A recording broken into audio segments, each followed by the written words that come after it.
Welcome back. ડીજીપીના પરિપત્રને લઈને હાલ Surat police action મોડમાં છે। સરકારી કચેરીઓની બહાર ટ્રાફિક પોલીસને તૈનાત કરાઈ છે। જે સરકારી કર્મચારી સાથે વિઝિટમાં આવતા લોકોએ પણ હેલ્મેટ પહેરેલું હોય તો ગુલાબ આપીને સ્વાગત કરાયું, જ્યારે હેલ્મેટ વગર આવનાર વ્યક્તિને ઈ મેમો આપવામાં આવ્યા।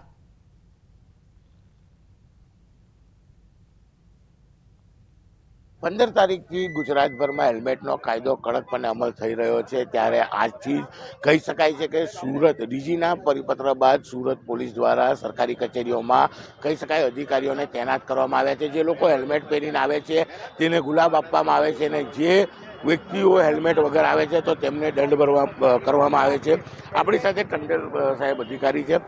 ટંડેલ સાહેબ, ગુલાબ આપવામાં આવ્યું। ગુજરાત રાજ્યના ડીજીપી શ્રી સાહેબે ખાસ પરિપત્ર પાડ્યો હતો અને એમાં ખાસ જણાવવામાં આવેલું કે સરકારી અધિકારી તથા કર્મચારીઓ ચોક્કસપણે હેલ્મેટ પહેરશે તથા ટ્રાફિક નિયમોનું પાલન કરશે।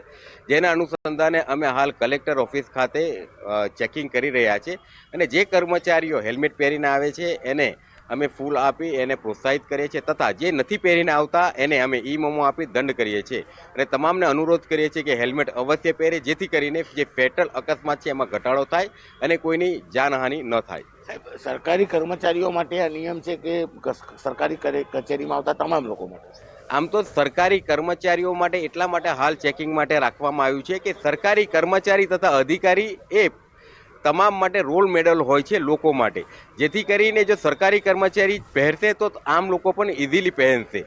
જે માટે અમે આ સરકારી કર્મચારીઓ પૂરતું નથી તેમજ લોકોએ પણ આનું પાલન કરવું છે, એટલે અમે અનુરોધ કરીએ છીએ કે તમામ લોકો હેલ્મેટ પહેરે। આ અધિકારી તેમનું સીધું કહેવું છે કે ડીજીપીના પરિપત્ર બાદ સુરત પોલીસ દ્વારા તમામ સરકારી કચેરીઓ ખાતે ચેકિંગ મૂકવામાં આવ્યું છે। જે વ્યક્તિ હેલ્મેટ પહેરીને આવે છે તેને ગુલાબ આપી પ્રોત્સાહિત કરવામાં આવે છે અને જે લોકો હેલ્મેટ નથી પહેરતા તેમને ઈ મેમો આપવામાં આવે છે। જોકે સરકારી કર્મચારીઓ સાથે જે લોકો અહીંયા વિઝિટ માટે આવતા છે તેમને પણ આ નિયમ અત્યારે લાગુ કરવામાં આવ્યો છે। હિતેશ પટેલ, ન્યૂઝ 18 ગુજરાતી, સુરત। હેલ્મેટને લઈને ટ્રાફિક પોલીસની ડ્રાઈવ, નિયમનું પાલન કરાવવા ટ્રાફિક પોલીસ એક્શનમાં છે। સરકારી કચેરી પણ હેલ્મેટ ન પહેરીને આવતા લોકો કાર્યવાહીનો સામનો કરી રહ્યા છે। વસ્ત્રાપુર બહુમાળી ભવન આવતા ટુ વ્હીલર પર આવતા લોકોએ હેલ્મેટ ન પહેર્યું હોય તેવા લોકોને દંડ આપવામાં આવ્યો।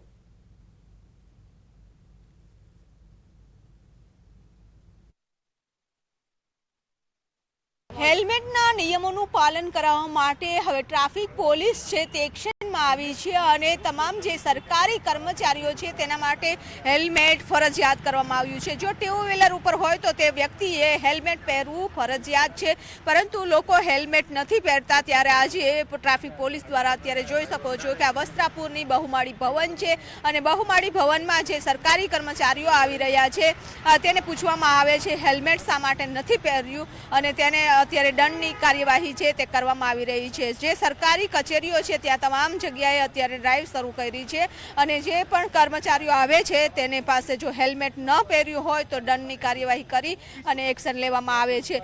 આપ અહીંયા બહુમાળી ભવનમાં કામ કરો છો? શું કામ કરી રહ્યા છો? ડ્રાઈવરનું। આજે તમે અત્યારે આવ્યા છો, હેલ્મેટ કેમ નથી પહેરતા? મારે છે ને આ ગરદન મને વાગેલું છે તો મારે આમ જોવા, આમ તો રોજ રેગ્યુલર પહેરીને આવું છું, પણ 15 દિવસથી થોડુંક એક્સિડન્ટ થયેલું છે એટલે મારે આ બધું આમ જોવું હોય ને તો હેલ્મેટથી જોઈ નહીં શકાતું, એટલે હું આરામથી। તો આ હેલ્મેટ ભારે એટલા માટે નથી પહેર્યું કે એનું એક્સિડન્ટ થયું? એક્સિડન્ટ જ્યારે થયું હતું ત્યારે હેલ્મેટ પહેરેલું હતું? ના, હું 4 વ્હીલમાં પર થયું મારું એક્સિડન્ટ। 4 વ્હીલરમાં હતા ત્યારે એક્સિડન્ટ થયું હતું અને અત્યારે આવ્યો હેલ્મેટ નથી પહેર્યું તેનું પણ એની પાસે રીઝન છે કે હેલ્મેટ નથી શા માટે નથી પહેર્યું। અત્યારે જે અંકલ આવ્યા છે, આપ બહુમાળી ભવનમાં કામ કરો છો? બહુમાળી ભવનમાં કામ કરો છો? ના, કામ નથી કરતો। અત્યારે કામ માટે શિક્ષક છું અને ઓલો નેશનલ પેનો પીપીઓની ખાતરી કરવા આવ્યો છું। તો શિક્ષક છો તો શિક્ષક તો હંમેશા માટે સલાહ આપતા હોય છે કે જ્યારે વિદ્યાર્થીઓને કે હેલ્મેટ પહેરવું કમ્પલસરી શું કહેશો? પ્યારી છે, સોરી। આજે અત્યારે જો પોલીસ દ્વારા ડ્રાઈવ શરૂ કરી છે, અચ્છા, હા હા, હવે પ્યારી છે। તો અત્યારે જે બહુમાળી ભવન ઉપર આવી રહ્યા છે, જે લોકોએ હેલ્મેટ નથી પહેર્યું તેના ઉપર એક્શન લેવામાં આવે છે અને દંડની કાર્યવાહી કરવામાં આવી રહી છે। જો કે હેલ્મેટ પહેરવું પોતાની સલામતી માટે છે, પરંતુ તેમ છતાં પણ લોકો છે તે નિયમોની એસી કરી રહ્યા છે। કેમેરામેન ખેંગાર રાઠોડ સાથે પટેલ, ન્યૂઝ 18 ગુજરાતી, અમદાવાદ। વાત હવે રાજકોટ શહેરની કરવી છે, જ્યાં અલગ અલગ સરકારી કચેરીઓ પર હેલ્મેટને લઈને વહેલી સવારથી જ પોલીસ ડ્રાઈવ શરૂ કરી દેવાઈ છે. પોલીસ કમિશનર કચેરી બાદ રાજકોટ જિલ્લા કલેક્ટર કચેરી ખાતે પણ ડ્રાઈવ. અનેક વાહન ચાલકો વહેલી સવારથી જ દંડાઈ રહ્યા છે. હેલ્મેટ ન પહેરનાર વાહન ચાલકો બહાના બતાવી રહ્યા છે.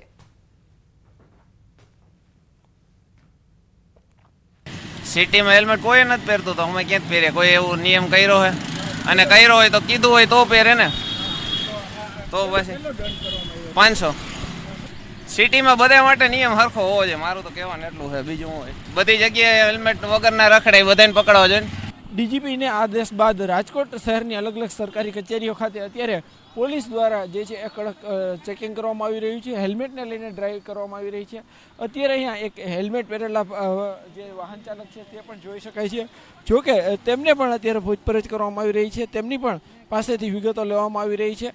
બીજી તરફ જે રીતના વાત કરવામાં આવે તો જિલ્લા કલેક્ટર કચેરી છે ત્યાં આજે વહેલી સવારથી જ પોલીસ દ્વારા જે છે આ ડ્રાઈવ કરવામાં આવી રહી છે. અલગ અલગ જે પોલીસ કર્મીઓ છે તેમના દ્વારા અત્યારે વાહનોનું ચેકિંગ પણ કરવામાં આવી રહ્યું છે. વાહન ચાલકો જેમણે હેલ્મેટ ન પહેર્યો હોય તેવા જે વાહન ચાલકો છે તેમને પણ દંડ ફટકારવામાં આવી રહ્યો છે. આપ સીધા દ્રશ્યો જોઈ શકો છો.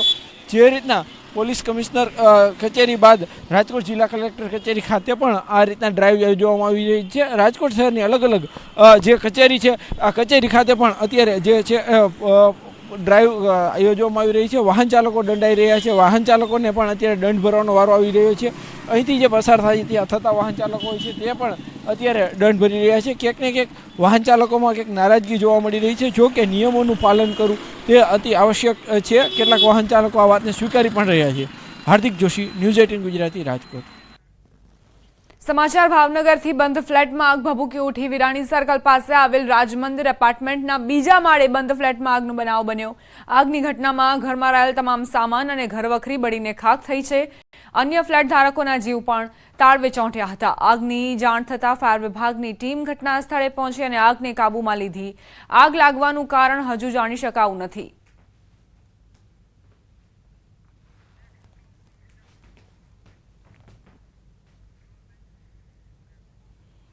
આ સાથે જ બુલેટિનમાં અત્યારે બસ આટલું જ. વધુ અપડેટ્સ માટે આપ જોતા રહો ન્યૂઝ 18 ગુજરાતી.